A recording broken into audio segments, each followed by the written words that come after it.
Assalamualaikum warahmatullahi wabarakatuh. Perkenalkan, nama saya Rindang Flowerista dengan NIM 22650014. Pada video kali ini saya akan menjelaskan tugas ketiga dari cybercrime dan cyber law, yaitu mengenai hukum pelanggaran kejahatan cyber menurut ITE dan KUHP. Langsung saja. Kejahatan cyber. Cybercrime merupakan bentuk-bentuk kejahatan yang timbul karena pemanfaatan teknologi internet. Beberapa pendapat mengidentikan cybercrime dengan computer crime. Dalam dua dokumen Kongres PBB mengenai The Prevention of Crime and the Treatment of Offenders di Havana, Cuba pada tahun 1990 dan di Wina, Austria pada tahun 2000, ada dua istilah yang dikenal. Cybercrime dalam arti sempit disebut computer crime, yaitu perilaku ilegal atau melanggar secara langsung menyerang sistem keamanan suatu komputer atau data yang diproses oleh komputer. Cybercrime dalam arti luas disebut computer-related crime, yaitu perilaku ilegal atau melanggar yang berkaitan dengan sistem komputer atau jaringan. Jadi, cybercrime adalah suatu tindakan kriminal yang melanggar hukum dengan menggunakan teknologi komputer sebagai alat kejahatannya. Pemerintah Indonesia sendiri telah mengesahkan Undang-Undang Cybercrime, yaitu Cyber Law, ke dalam Undang-Undang ITE Nomor 11 Tahun 2008. Diharapkan dengan adanya Undang-Undang ITE Nomor 11 Tahun 2008 ini bisa mengatasi, meminimalisir, membuat jera pelaku kejahatan di dunia maya. Apa itu hukum KUHP? KUHP adalah kumpulan peraturan hukum pidana yang mengatur tentang tindak pidana, hukuman bagi pelaku kejahatan, serta prosedur hukum pidana di Indonesia. KUHP yang berlaku di Indonesia saat ini awalnya merupakan warisan dari Wetboek van Strafrecht atau WVS dari zaman kolonial Belanda. Namun, pada tahun 2022, Indonesia mengesahkan KUHP baru melalui Undang-Undang Nomor 1 Tahun 2023 yang menggantikan KUHP lama dan mulai berlaku pada 2026 nantinya. Apa itu Undang-Undang ITE? Undang-Undang ITE adalah undang-undang yang mengatur penggunaan informasi elektronik, transaksi digital, serta pelindungan hukum dalam dunia cyber di Indonesia. Undang-undang ini pertama kali disahkan melalui Undang-Undang Nomor 11 Tahun 2008 dan telah mengalami beberapa revisi termasuk melalui Undang-Undang Nomor 19 Tahun 2016. Hukum pelanggaran kejahatan cyber berdasarkan 3 contoh kasus. Kasus yang pertama yaitu kasus penggelapan atau cyber extortion. Contoh kasus yaitu pada gambar di samping, di mana PT BAPI resmi jadi tersangka penyelewengan pajak yang merugikan negara sebanyak 200,9 miliar. Berdasarkan kasus tersebut, hukum KUHP yang berlaku yang pertama, pasal 372 KUHP. Pasal ini mengatur tentang penggelapan, yaitu ketika seseorang dengan sengaja menguasai barang atau uang milik orang lain secara melawan hukum. Bunyi pasalnya yaitu barang siapa dengan sengaja dan melawan hukum memiliki barang sesuatu yang seluruhnya atau sebagiannya kepunyaan orang lain, tetapi yang ada dalam kekuasaannya bukan karena kejahatan, diancam karena penggelapan, dengan pidana penjara paling lama 4 tahun atau denda paling banyak 900.000. Kemudian pasal yang kedua, yaitu pasal 378 KUHP. Pasal ini mengatur tentang perbuatan menipu yang dilakukan dengan maksud menguntungkan diri sendiri atau orang lain. Bunyi pasalnya yaitu barang siapa dengan maksud untuk menguntungkan diri sendiri atau orang lain secara melawan hukum dengan memakai nama palsu atau martabat palsu, dengan tipu muslihat atau rangkaian kebohongan, membujuk orang supaya memberikan sesuatu barang kepadanya atau supaya memberi utang maupun menghapuskan piutang, diancam karena penipuan dengan pidana penjara paling lama 4 tahun. Kemudian pasal 3 Undang-Undang Tindak Pidana Korupsi, jika ada unsur memperkaya diri sendiri atau korporasi dan merugikan keuangan negara, maka bisa masuk dalam tindak pidana korupsi. Bunyi pasalnya yaitu setiap orang yang dengan tujuan menguntungkan diri sendiri atau orang lain atau suatu korporasi menyalahgunakan kewenangan, kesempatan, atau sarana yang ada padanya karena jabatan ataupun kedudukan yang dapat merugikan keuangan negara, serta perekonomian negara, dipidana dengan pidana penjara seumur hidup atau pidana penjara paling singkat 1 tahun dan paling lama 20 tahun dan atau didenda paling sedikit 50 juta dan paling banyak 1 miliar. Sedangkan berdasarkan Undang-Undang ITE terkait kasus ini yaitu Pasal 35 Undang-Undang ITE. Pasal ini mengatur tentang pemalsuan dokumen elektronik dengan tujuan menguntungkan diri sendiri atau merugikan pihak lain. Bunyi pasalnya yaitu setiap orang dengan sengaja dan tanpa hak atau melawan hukum melakukan manipulasi, penciptaan, perubahan, penghilangan, dan atau pengerusakan informasi elektronik dan atau dokumen elektronik dengan tujuan agar informasi elektronik ataupun dokumen elektronik tersebut dianggap seolah-olah data yang otentik, dipidana dengan pidana penjara paling lama 12 tahun atau denda paling banyak 12 miliar. Kemudian pasal 51 ayat 1 Undang-Undang ITE dengan sanksi atas pemalsuan data elektronik. Pasal ini mengatur sanksi bagi pihak yang melakukan pemalsuan data elektronik sebagaimana dimaksud dalam pasal 35. Bunyi pasalnya yaitu setiap orang yang memenuhi unsur sebagaimana dimaksud dalam pasal 35 dipidana dengan pidana penjara paling lama 12 tahun atau denda paling banyak 12 miliar.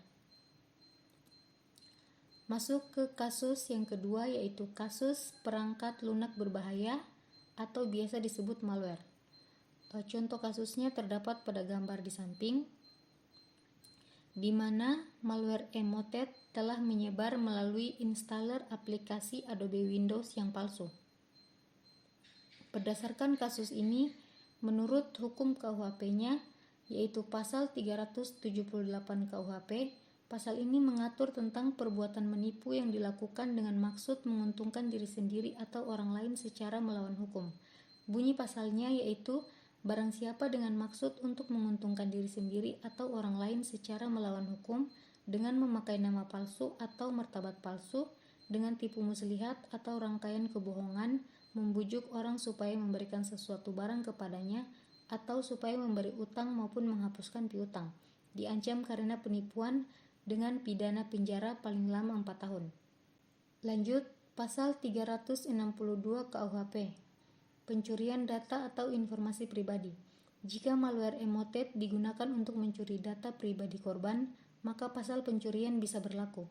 Bunyi pasalnya yaitu barang siapa mengambil barang sesuatu yang seluruhnya atau sebagian kepunyaan orang lain dengan maksud untuk dimiliki secara melawan hukum, diancam karena pencurian dengan pidana penjara paling lama 5 tahun atau denda paling banyak 900.000.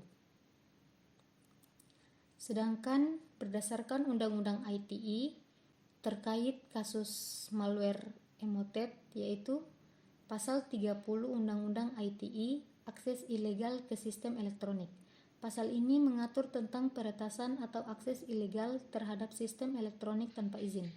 Bunyi pasalnya yaitu setiap orang dengan sengaja dan tanpa hak atau melawan hukum mengakses komputer atau sistem elektronik milik orang lain dengan cara apapun, diancam dengan pidana penjara paling lama 6 tahun atau denda paling banyak 600 juta. Kemudian pasal 32 Undang-Undang ITE manipulasi atau pencurian data elektronik. Pasal ini mengatur perbuatan mengubah, menghapus atau mencuri data elektronik secara ilegal.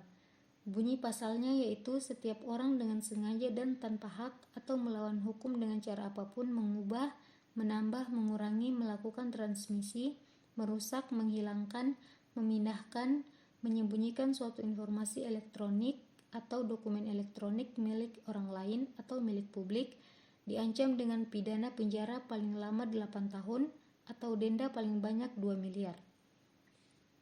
Kemudian pasal 35 Undang-Undang ITE pemalsuan dokumen elektronik atau identitas digital. Pasal ini mengatur pemalsuan informasi elektronik untuk mengelabui korban. Bunyi pasalnya yaitu setiap orang dengan sengaja dan tanpa hak melawan hukum melakukan manipulasi, penciptaan, perubahan, penghilangan, dan atau pengerusakan informasi elektronik ataupun dokumen elektronik dengan tujuan agar informasi elektronik atau dokumen elektronik tersebut dianggap seolah-olah data yang otentik, dipidana dengan pidana penjara paling lama 12 tahun atau denda paling banyak 12 miliar. Kemudian pasal 51 Undang-Undang ITE, pasal ini menjelaskan sanksi bagi pihak yang melanggar pasal-pasal sebelumnya, yaitu pasal 30, 32, dan 35. Bunyi pasalnya yaitu setiap orang yang memenuhi unsur sebagaimana dimaksud dalam pasal 30, 32, dan 35 dipidana dengan pidana penjara paling lama 12 tahun atau denda paling banyak 12 miliar. Masuk ke kasus yang ketiga, yaitu kasus pemalsuan atau forgery. Bisa dilihat pada gambar di samping terkait kasus ketiga, di mana kasusnya adalah terbongkar pemalsuan SIM hingga buku nikah yang raup keuntungan 30 juta.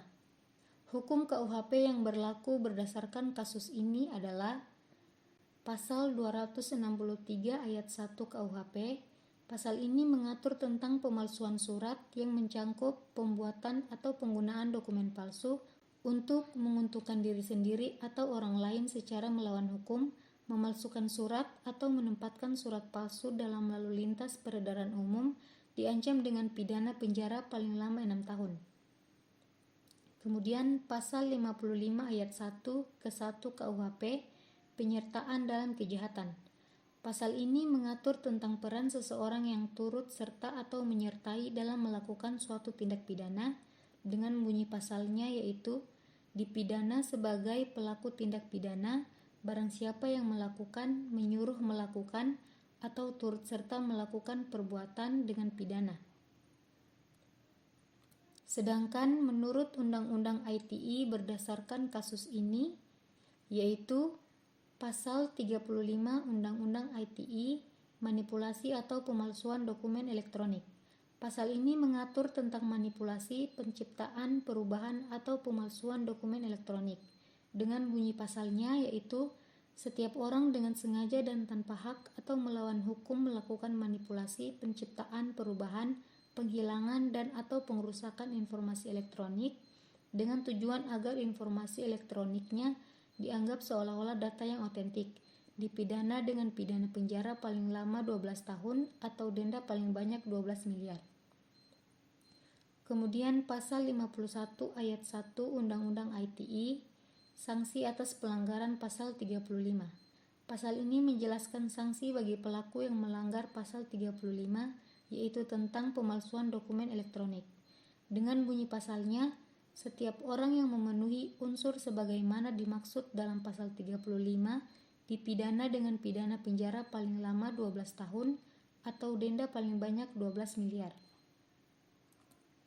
Baik, mungkin itu saja yang dapat saya paparkan. Lebih dan kurangnya mohon dimaafkan. Saya akhiri. Wassalamualaikum warahmatullahi wabarakatuh.